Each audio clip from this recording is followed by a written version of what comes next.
Welcome back to the Integrate Intelligently podcast. We're picking up with segment 2 with Mike Halliday from Arena Solution Consultants. Mike, thanks for joining again. It's great to see you.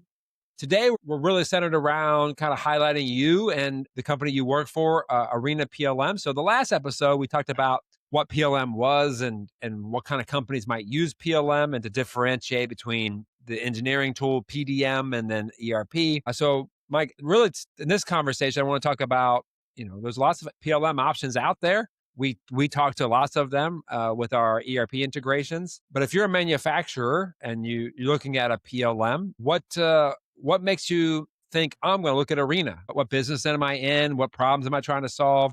Why Arena versus one of the other options? Yeah, great question. Obviously, there are a lot of choices out there.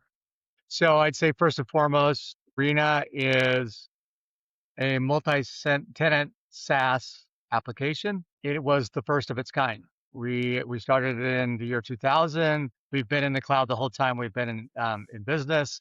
And so what does that mean?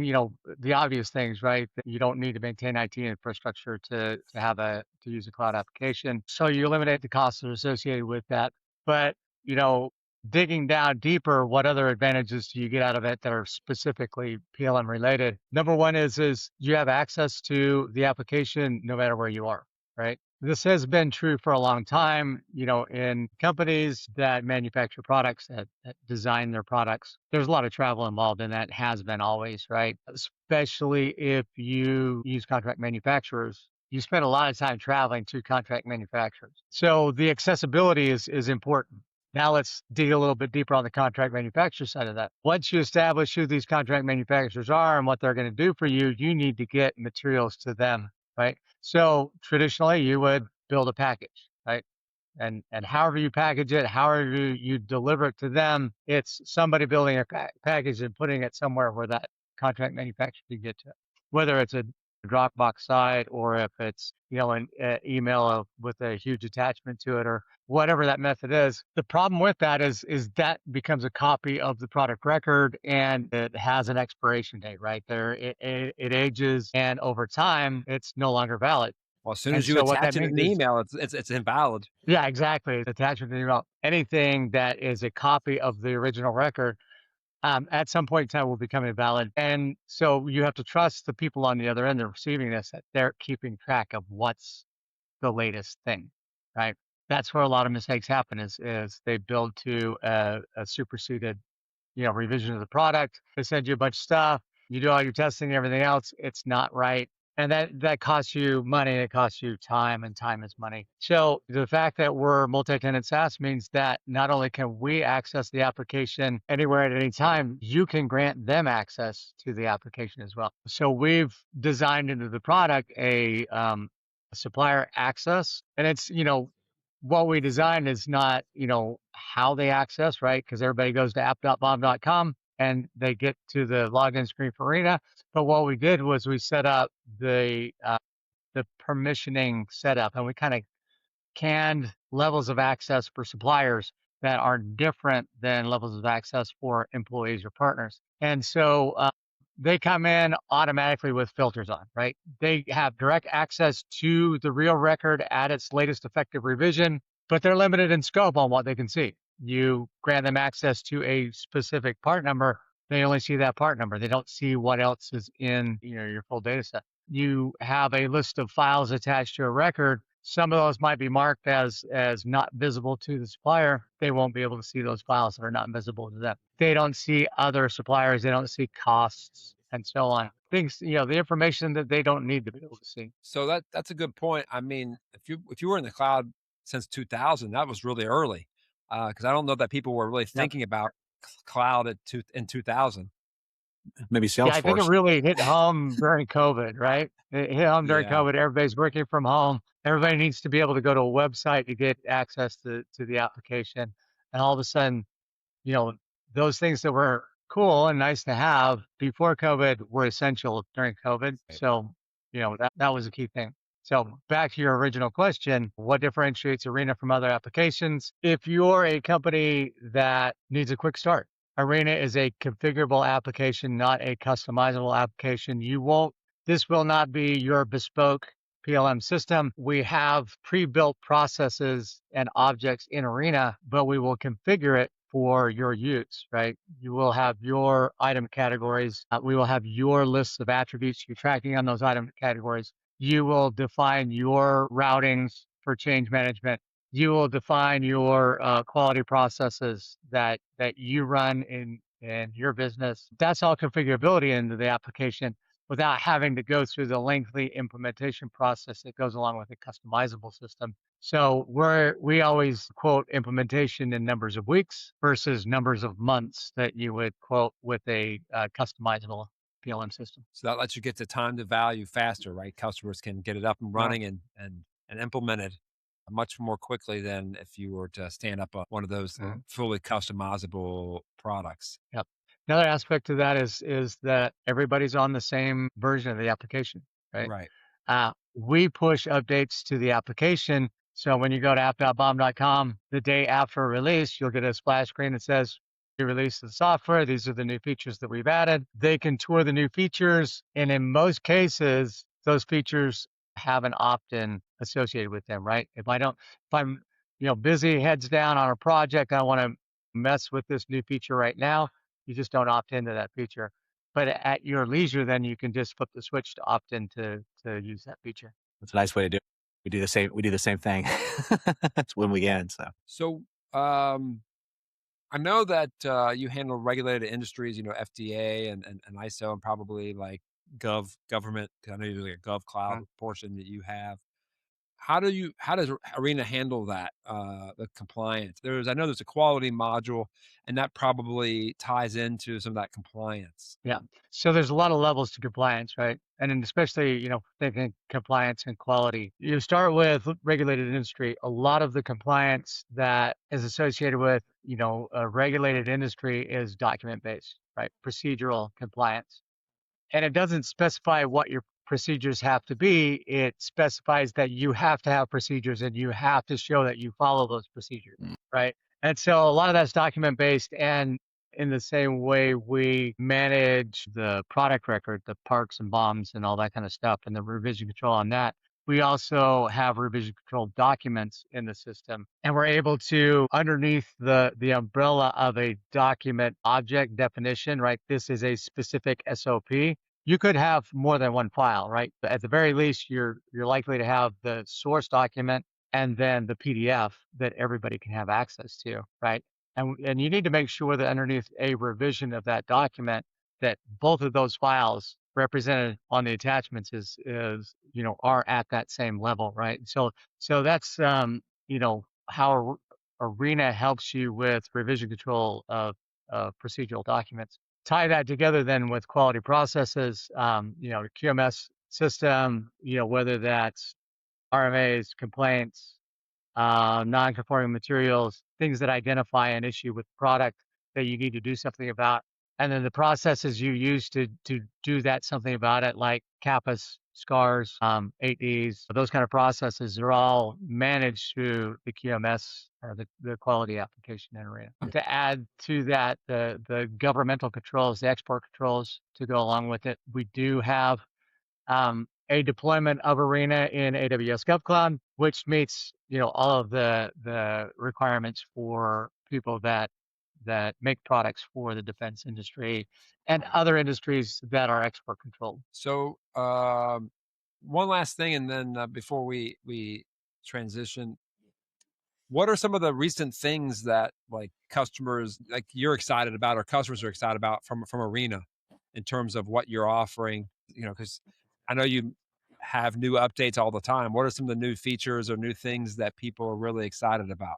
Beyond CADTALK, of course. Yeah, let's beyond CADTALK. Well, see, CADTALK is legacy for us now, right? We've been through several years. Yeah, with, it's been a couple of years. with CADTALK integrations. It's like part of the core capabilities of Arena now. Let's just look at the past year of updates, primarily focused on supply chain intelligence, which is, if you think about all of those off-the-shelf components we talked about in our last episode that you manage, that you purchase and stock and build from stock for those components, a huge undertaking is just understanding the risk associated with those components, right? Are there any PCNs against that component? How much stock is available? What's the country of origin? Are there new tariffs on that country that affect that component that I'm putting into my products? Is it going end of life, right? The PCN should project, somewhere in the future where it's going end of life. But if you're not tracking, if you don't have that in your calendar, this component goes end of life at this date, and I need a reminder 3 months ahead of time.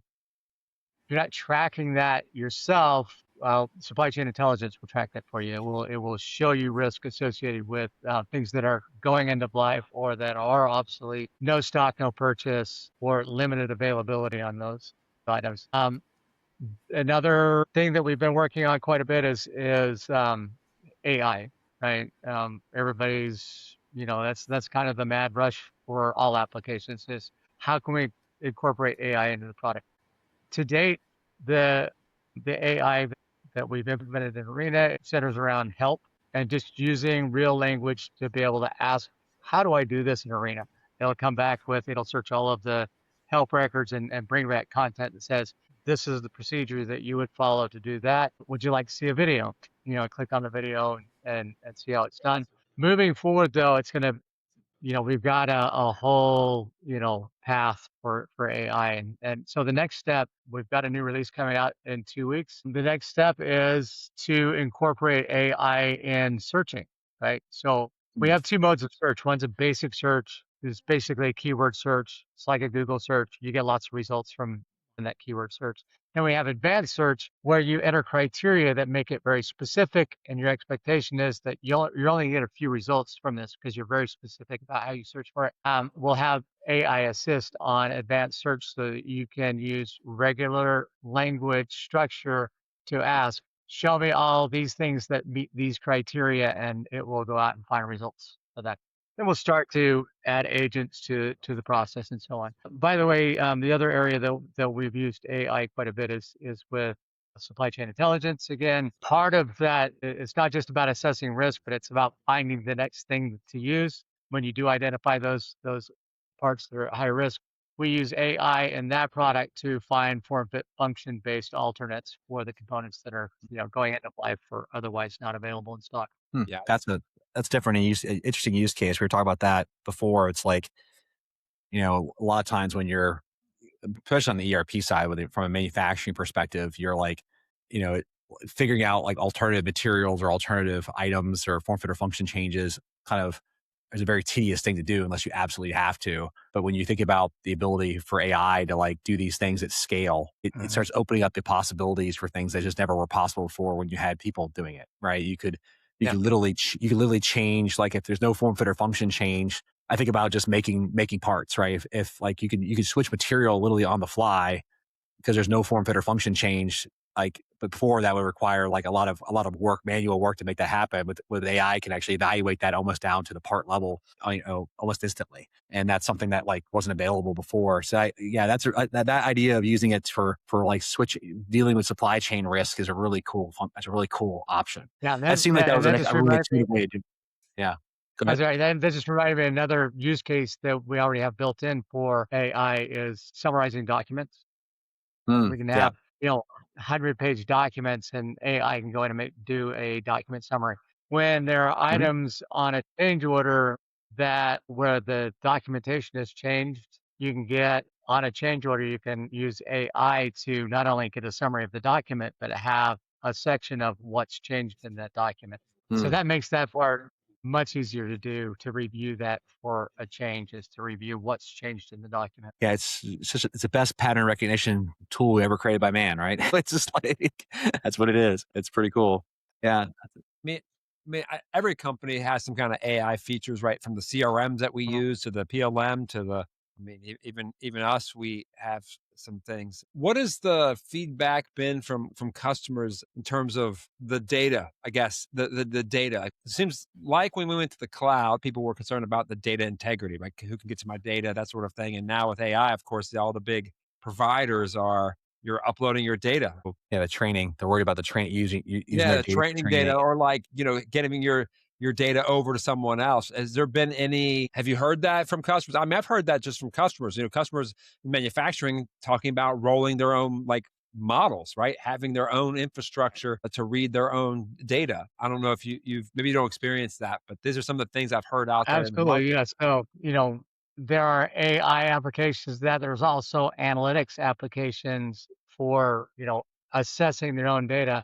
And Arena has an analytics package, and we, analyze that data on a regular cadence to be able to feed those charts that we create in analytics, so we can see, change orders and cycle times. That we can see, um, quality by product or quality by supplier, or those kind of charts that you might need to produce an analytics. Well, Mike, this has been a great conversation. I'm cognizant of your time, and we're all, got customers we want to do. We covered a lot. So since, you represent Arena, and I've learned some things here. So this was really great. So how can someone who might listen to this podcast want to learn more about Arena? Maybe they're struggling with spreadsheets. It's always the same conversation, right? Spreadsheets and folders and email. How would Mhm. they find Arena? How would they get maybe want to see Arena? How would that work? Yeah, so I mean, first and foremost, go to arenasolutions.com.